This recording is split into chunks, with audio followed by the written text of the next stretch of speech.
Hi, darlings. We are going to read Cloudy with a Chance of Meatballs.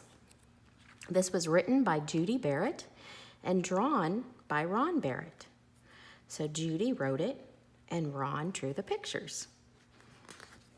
Cloudy with a Chance of Meatballs. Look at those meatballs. If it rained meatballs, would you eat them? I think I would. Let's read the story. We were all sitting around the big kitchen table. It was Saturday morning, pancake morning. Mom was squeezing oranges for juice.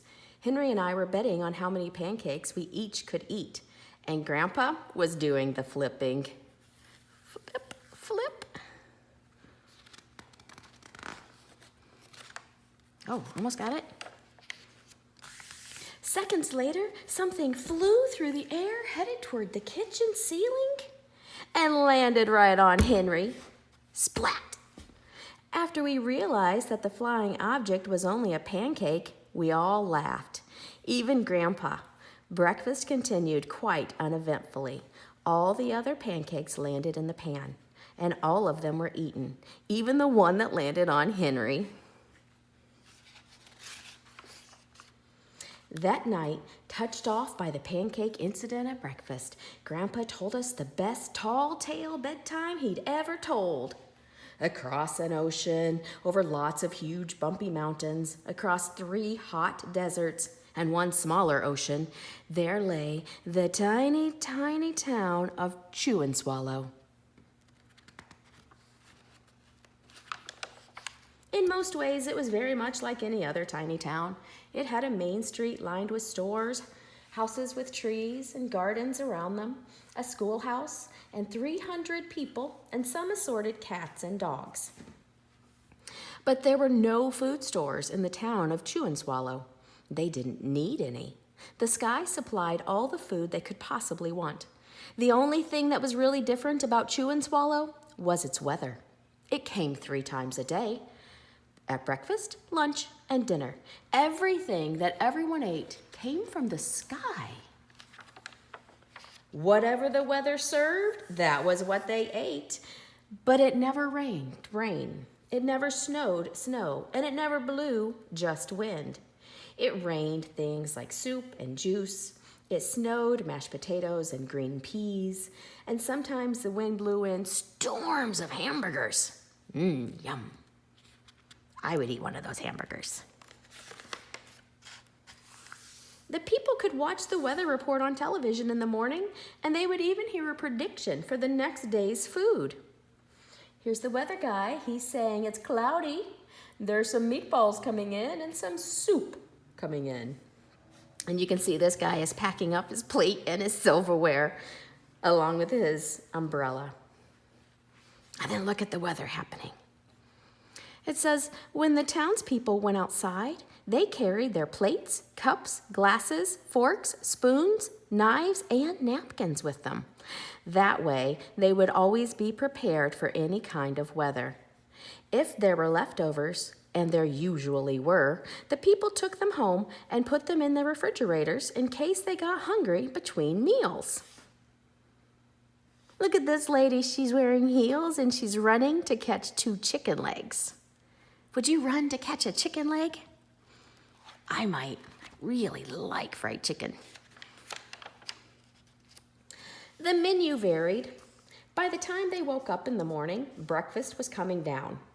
After a brief shower of orange juice, low clouds of sunny-side-up eggs moved in, followed by pieces of toast. Butter and jelly sprinkled down for the toast, and most of the time it rained milk afterwards. Look, even the birds are bathing in it. For lunch one day, frankfurters, already in their rolls, blew in from the northwest at about 5 miles an hour. There were mustard clouds nearby. Then the wind shifted to the east and brought in baked beans. A drizzle of soda finished off the meal. Do you guys know what a frankfurter is? It's this great long word, frankfurter. We also call them hot dogs, don't we? Dinner one night consisted of lamb chops, becoming heavy at times with occasional ketchup.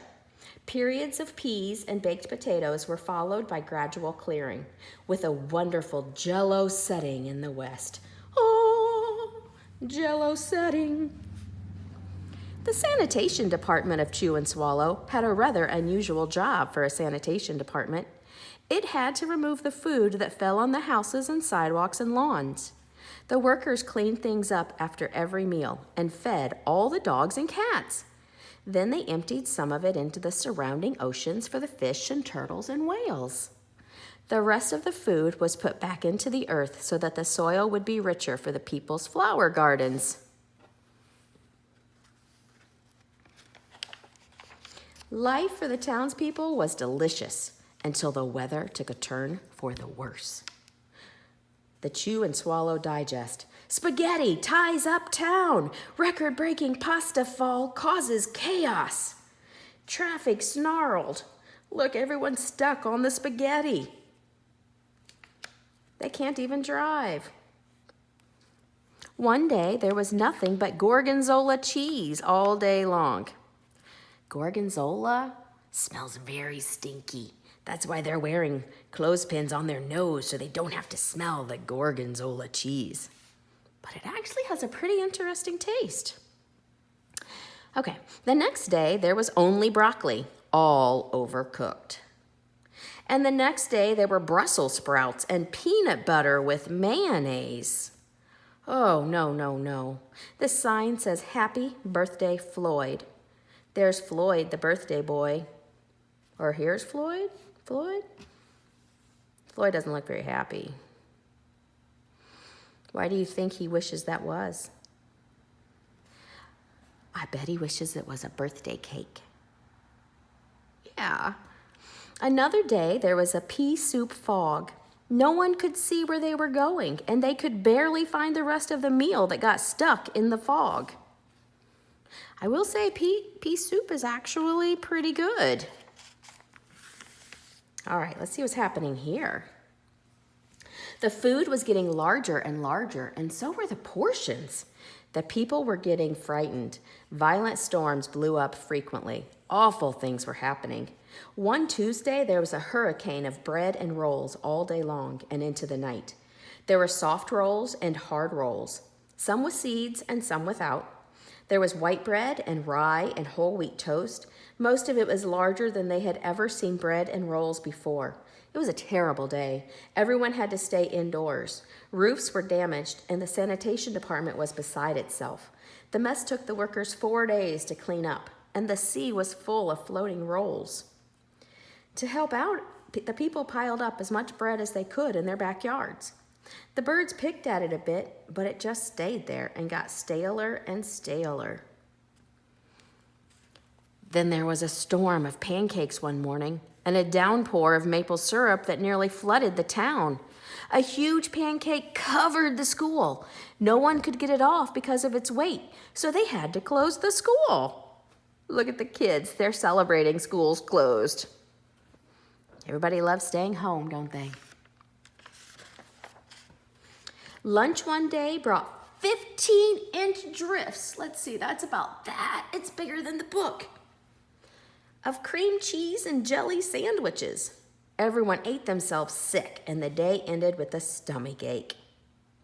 Then there was an awful salt and pepper wind, accompanied by an even worse tomato tornado. People were sneezing themselves silly and running to avoid the tomatoes. The town was a mess. There were seeds and pulp everywhere. The sanitation department gave up. The job was too big. Everyone feared for their lives. They couldn't go outside most of the time. Many of the houses had been badly damaged by giant meatballs. Stores were boarded up, and there was no more school for the children. So a decision was made to abandon the town of Chew and Swallow. It was a matter of survival. Look at all the crazy things happening. We have donuts rolling in alphabet soup, chasing this mom. We have pizza on this guy's house. We have a hamburger on the chimney. What's on his head? Oh my goodness, he cannot see through that noodle. And this poor guy had a hamburger fall on him. And look what came through her house. That could be yummy.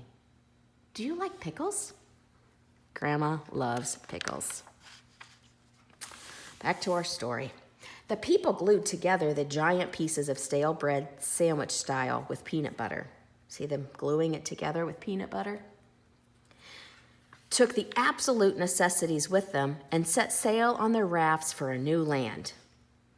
The rafts are all made out of food articles, aren't they? After being afloat for a week, they finally reached a small coastal town, which welcomed them. The bread had held up surprisingly well enough for them to build temporary houses for themselves out of it. Look at the bread houses. They even did windows. Triple stacked, 1, 2, 3. Wow. The children began school again, and the adults all tried to find places for themselves in the new land. The biggest change they had to make was getting used to buying food at a supermarket. They found it odd that the food was kept on shelves, packaged in boxes, cans, and bottles. Meat that had to be cooked was kept in large refrigerators. Nothing came down from the sky except rain and snow. The clouds above their heads were not made of fried eggs. No one ever got hit by a hamburger again. And nobody dared to go back to Chew and Swallow to find out what had happened. They were too afraid. Henry and I were awake until the very end of Grandpa's story. I remember his goodnight kiss. The next morning, we woke up to see snow falling outside our window. We ran downstairs for breakfast and ate it a little faster than usual so we could go sledding with Grandpa. It's funny, but even as we were sliding down the hill, we thought we saw a giant pat of butter at the top, and we could almost smell mashed potatoes. The end. Thanks for listening to this story with Grandma. The back page says, "The weather is delicious in the town of Chew and Swallow." I love you girls so much. Mwah.